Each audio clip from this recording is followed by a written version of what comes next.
And the problem was, okay, so what do we do now? So back in the day, my then girlfriend, she had some issues. She was seeing things beyond the physical world. 2013, actually, beyond the physical realm, she was seeing a few things, and I was like, oh, maybe we can try some healing technique, And by the way, I called up the Pranic Healing Center. They put me through a healer, and she couldn't go, and I went, by the way.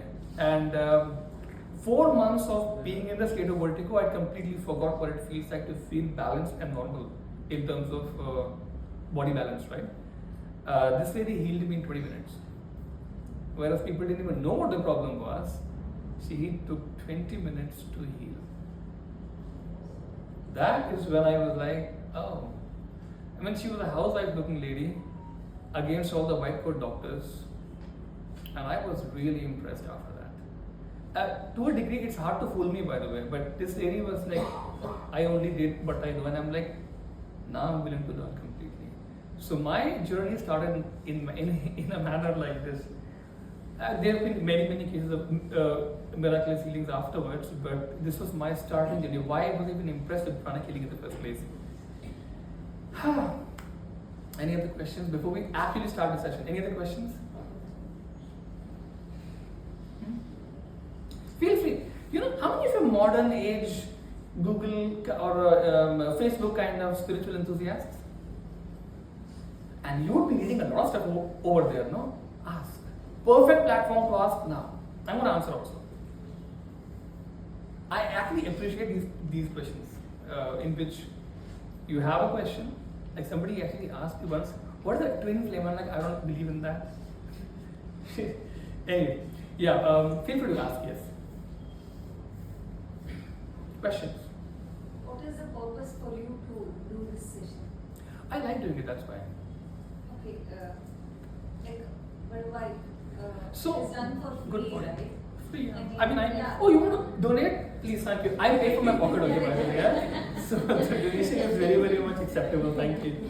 The thing is, see, I've been teaching meditation to schools, over 35 schools, 20,000 kids approximately, in 2016-2017 across Bangalore, and I loved doing it.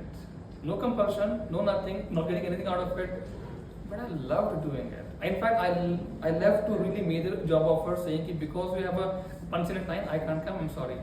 So I loved doing it so much that I just naturally persist in this. Natural outcome of that. We were doing it since before the COVID, and continuing it now, and I just love doing it, that's all. After this training session today, what you are going to do, whether you will continue or we should do how it is? Okay, good. I think it's a good question. So today I'm going to walk you over the technique of twin house meditation, and I'm going to be doing this verbally today. Like I'm going to be verbalizing the whole thing. It'll be different from what the teacher in the CD has guided, but structurally it'll be the same, right? And so if you want, which I'm going to highly recommend, to do the meditation, there is a person called Arun who's standing over there. He has CDs which you can buy, I think, for how much? 250, right, or something? 250 bucks, and that you can actually meditate on your own. Every full moon, if you fill the form, I'll send you a personal invite. Every full moon. And I'm going to be very happy to see if you come, bring your family members also. So, yeah. Okay. Let's talk about today's topic for a while, okay? It's about the teacher, but in a slightly different manner. Let's talk about how various courses of pranic healing are designed and why should you even care about it. And most of you are not pranic healers, right? How many of you are not pranic healers at all? No idea about what I'm going to say? No idea. A substantial number. Good today. So let's try and understand this very interesting stuff, by the way. You know what? You have some idea as to what healing is, right? Like you move the hand or you keep the hand like this, energy passes, some funny stuff happens, and person, oh, I'm feeling good, right? That is usually the impression which people have in mind. Let's change it a little bit. Let's make it a little bit more scientific today. The physical body has a corresponding energy body around, which is called So physical body is called Annamaya Kosha in Sanskrit, right? Anna is the body which is sustained by food. Annamaya Kosha, right? The energy body around is called Pranamaya Kosha. Prana is no, it is not air. No. It's the essence of what you breathe in. It's not the air. By the way, air carries prana, and that's what the body extracts out, okay, to sustain itself. This is called the energy body. Energy body has chakras. Many chakras are there, right? How many of you have seen chakras, at least in the internet? How many of you haven't seen the chakras on the internet? No idea what chakras are, points of light, centers. Some idea? You've never seen chakras at all? Okay, picture in your mind, there are small points, like discs kind of shape, which are, by the way, solar plexus here, a chakra here, heart chakra, throat, ajna, crown, right? They basically absorb a lot of energy and supply to the organs. Energy ka matlab, they absorb prana from the air and just supply it to organs. For example, solar plexus chakra here supplies prana or energy to liver, which is right here, kidneys right here, pancreas right here, part of it to spleen, intestine, small and large, stomach, and the duodenum area. Make sense? All these organs here. Heart chakra supplies energy to, by the front of the back heart, to the lungs, the physical heart, thymus, and throat chakra supplies energy to your thyroid, your parathyroid, your tonsils, your throat, your voice box, your larynx, your adenoids, your tonsils, and whatever, right? Everything, whole structure there. Likewise, every chakra has a specific function which they fulfill in terms of supplying the energy. If the energy is not properly supplied to specific organs, the organs will inevitably start to malfunction. If not immediately now, give it 6 months. It's almost like this. You have a company with many departments, right? If you cut the funding of a department, those that are depending upon that funding will start to abnormally function, or they would not do the work as good as they were doing. They are now frustrated, they're angry, they're not doing the work properly. Likewise, each chakra, for example, controls a department, right? And each department has its own functions. If you cut the energy supply or pranic energy supply, it will start to get affected, right? Now, there was a doctor, by the way, I think 2019, when I was taking a session over here, and I asked the doctor, how many of the patients actually come to you are affected with the organs in the mid-belt region, as in the solar plexus region? So almost 70% of them, by the way, according to his verdict, come which are affected in this region. And by the way, solar plexus is a chakra which controls these. Most of these organs, which means the solar plexus is doing its work properly, things would be fine. If it's not doing properly, then there's a problem. Does this sit well? Clear, right? How is it possible that solar plexus for most of the human beings is not functioning properly?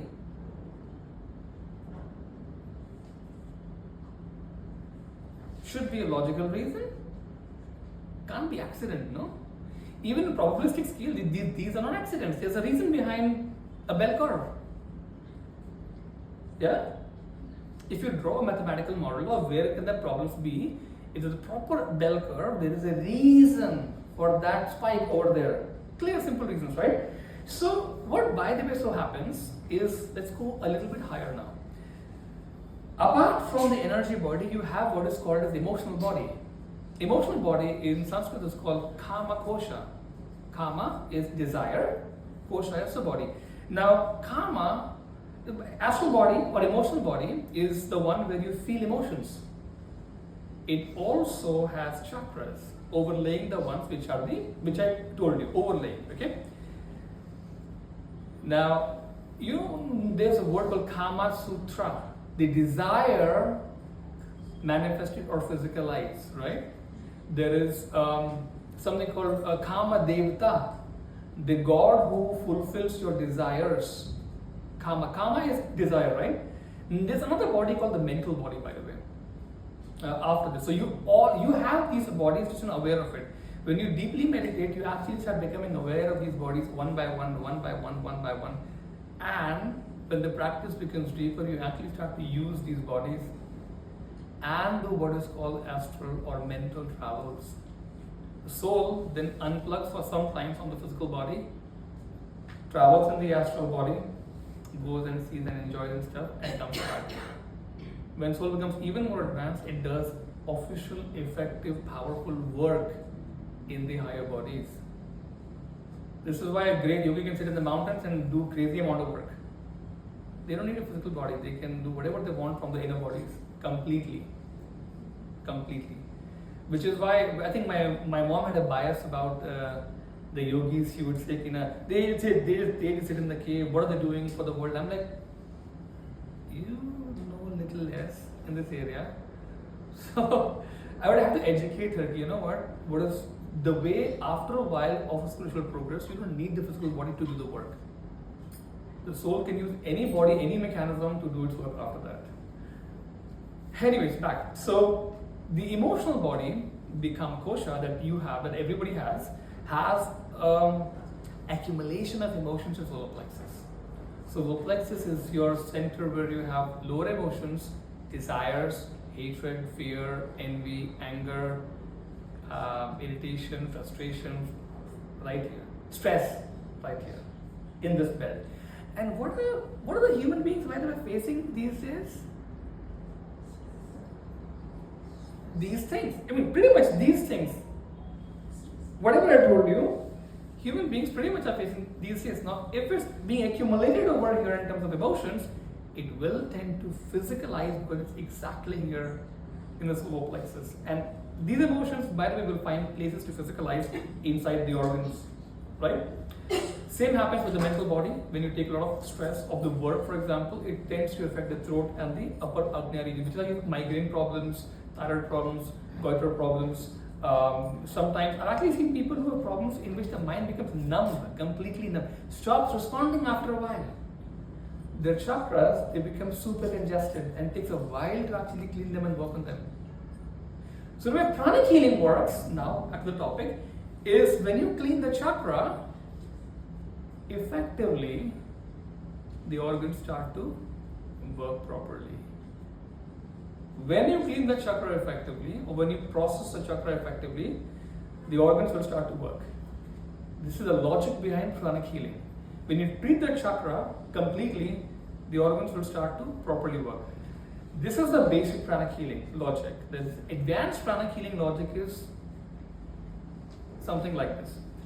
You don't just clean the chakras, you clean the organs also, by the way. Separately, if you treat the organs, the healing is super rapid. First. Second thing is, like going to a general practitioner is like using the energy which is taught in the basic pranic healing course, versus if you go to a specialist, is the energies which are taught in the advanced pranic healing course. It needs a lot of practice, by the way, to be efficient advanced pranic healer. Techniques, however, are still simple. Techniques aren't complicated. If you read the book, open the book, all set and done, very simple for you. Advanced pranic healing techniques are used to treat very, very difficult cases also, in medical science known, by the way. Let's take it one step higher. The third course called Pranic Psychotherapy. In Pranic Psychotherapy, Master Shah, the teacher, teaches us how to treat oneself of many kinds of psychological and emotional disorders and problems. For example, problems in which everyone, yeah? Thank you, yeah, silent, please, we don't want to, no, it's a good lesson. In Pranic Psychotherapy, you're able to actually treat others and yourself, advanced basic everything, others and yourself, of psychological and emotional issues. Issues like paranoia, like so many cases come in which the husband is being too paranoid, wife is being too paranoid, asking too many questions unnecessarily. Some simple sweepings of Pranic Psychotherapy and things change. Not immediately, maybe after 5 healings, but things change, right? More examples, for example, are issues with anger. I have personally healed so many anger cases, I know. Issues in which people are addicts. They want to get better, it works much faster. If they don't want to get better, if they like what they're doing, healing takes a very long time. So psychological cases, I can assure you, if the healing, if the patient is supportive of the healing, remarkable progress can actually happen. People who lie a lot, proper healing applied, they eventually stop lying, or the lying reduces to a high or a large degree. People who are filled with hatred, filled with grief, filled with sadness, these are all accumulated in specific chakras. They're very segmented, very scientific. You clean them out, the feelings reduce down to almost nothing, and as the practice of meditation continues, you generate more and more love. Person completely transforms, right? There are cases in which, depression cases, which I've also healed. Almost all pranic healers have healed, in which the depression energy, actually, you know what it does? Just for your information, depression is one such case where you don't want to exhibit any more life. How many of you faced or at least known substantially about depression? Be open, it's be open. This is not open. Thank you. You know what depression, by the way, feels like? I'm telling you not because I faced it, but because the people that I've healed, depression feels exactly like I don't want to do anything. Even mild depressions feel like that. Severe are a vegetable case practically. Mild depressions are like, I don't want to take initiatives, I don't want to take chances, I just leave me alone. Everybody, leave me alone.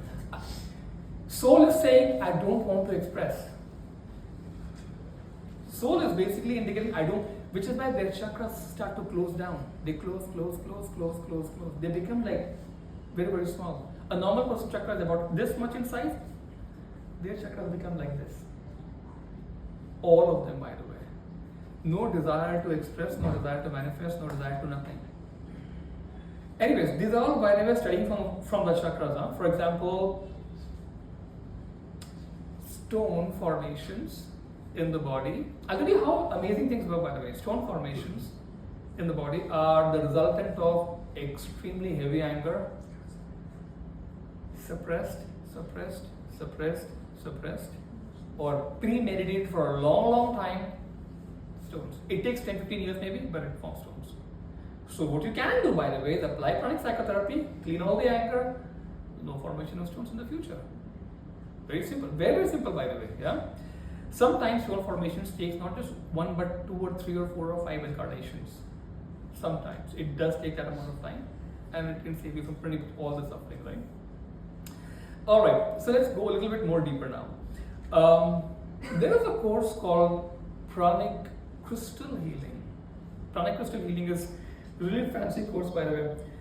The Master Shah, the teacher, taught how to use crystals to actually do healing of or to apply pranic healing. Crystals are energy condenser. They handle tremendous amount of energy, by the way. If you will take, say, 200 times breathing, they can do it in a single sweep, for example. Very fast healing with a crystal. Crystal is like a tool which can process huge amount of energy and works with your will. You, the healer. Really fast healings happen with a crystal. Then there is a course, by the way, there are other properties of crystals also. Crystals can be used to increase prosperity, increase your success rate, increase your magnetism, increase your inner strength, increase your spiritual quotients, depending upon, there are multiple kinds of crystals that those guys offer, what are they called as? Astrologers, thank you, yeah. They offer you, wear this and this will happen, that will happen. And we mindlessly, not anymore, but we mindlessly wear it, right? Usne bola, I'll wear it. I mean, very serious. We don't need to question. And how do I know it's going to work? No way. There's no way to validate it. But for example, if you knew pranic healing, you'll be able to validate, is it really working? Without the stone? With the stone, oh yeah, it's actually working. Or no, you're taking a big buck, but no result. Seriously, with understanding of a technique called scanning taught in pranic healing, you can demyth a lot of these things which others can take you for a ride. Somebody sold a stone worth 75,000 to a friend of mine, no effect, zero effect practically. Somebody, I don't even know long back, but I was surprised. Didn't you check? I didn't know what to do.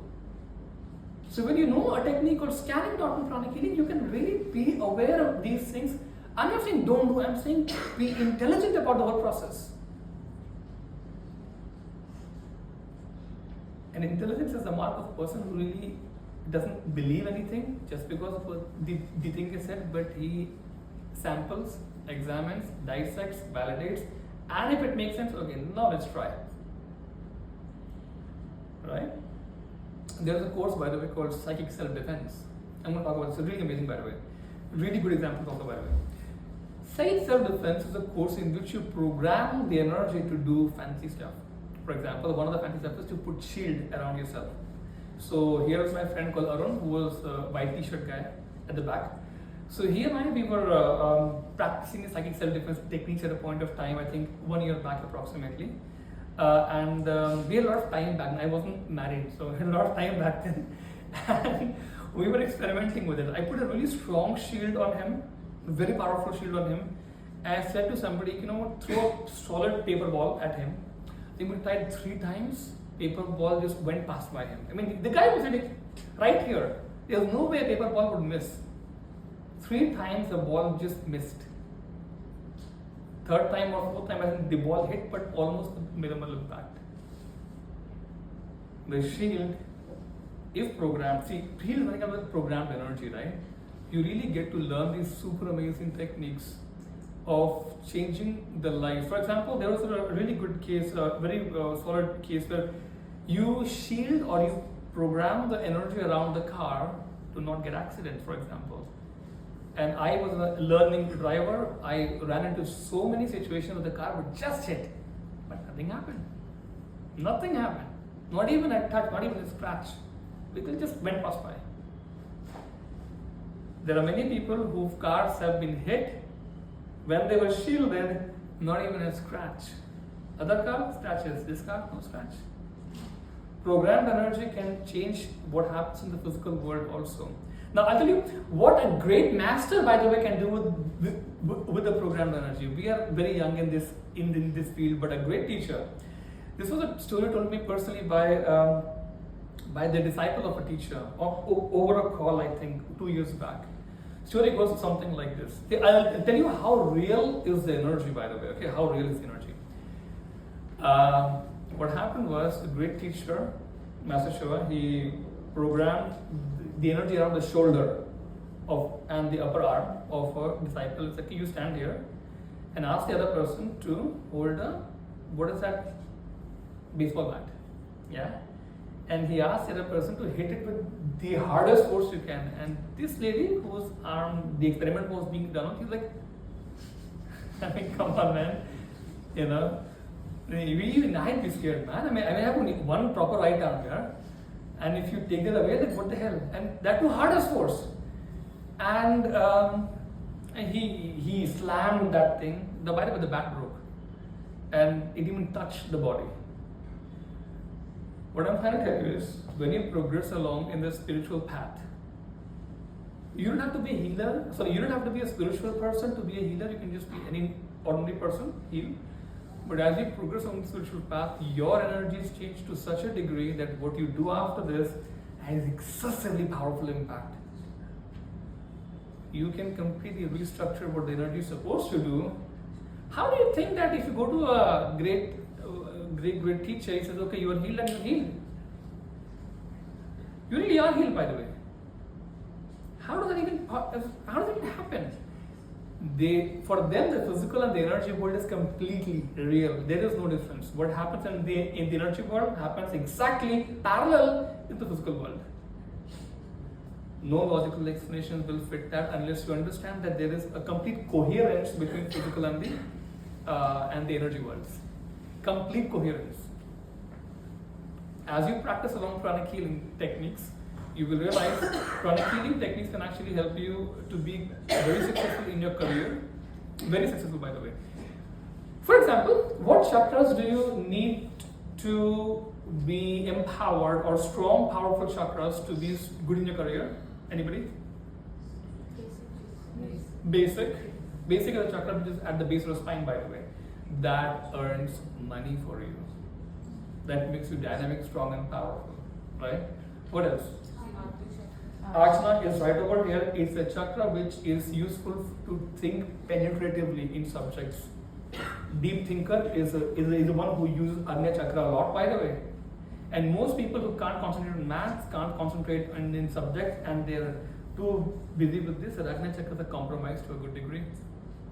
You clean and you make them really big and giant, the person starts to perform. What else? Heart chakra. Throat, to a good degree. Throat chakra is a chakra for details. You know, CAs, chartered accountants, and their employees, their throat chakras are like this, rock big. Why? Because they only work with details to a large degree. Detail. Their work is not to think a lot, their work is to detail. Detail out everything. Too big a throat chakra. And likewise, there are many chakras which do multiple functions for you, by the way. In Indian roads, while driving, what chakra do you need? No, you don't need heart. No. You need something else. You need the navel. Navel is the chakra of instinct. Have you seen people who have really remarkable reflexes? You would have seen, of course, right? The navel chakra, like Bruce Lee, for example, his navel was this big, by the way, super giant navel. You couldn't hit him even if you wanted. I mean, something like that. Navel is a chakra of instinct. More powerful the navel, more like healthy the navel, healthier your instincts, for example. When the navel becomes sluggish, so do your instincts become sluggish. Very simple. What I'm trying to effectively say from the sum of all of this is, you are what your chakras are. You are exactly what your chakras are. If you find a way to work on the chakras, you're basically saying, I work on myself. Every aspect of your life can be measured in chakras. Your relationships, your health, your finances, your success, your career, your opportunities, your whatever. Everything can be measured. Spiritual quotient also. If you know how to work on them, you can really progress in whichever direction you want in life. Whichever direction also. That is something worthy to learn an art in which you know how to work with chakras. Very worthy. Alright? Make sense? Alright. Today's meditation, by the way, is called the Twin Heart. What is the time? 7? 25? Okay. We have a short 5-minute explanation only. Okay. I want you to remember there's something called as a blessing position first. Raise your hands like this.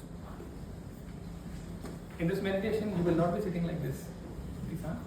Okay. Raise your hands like this. Yeah.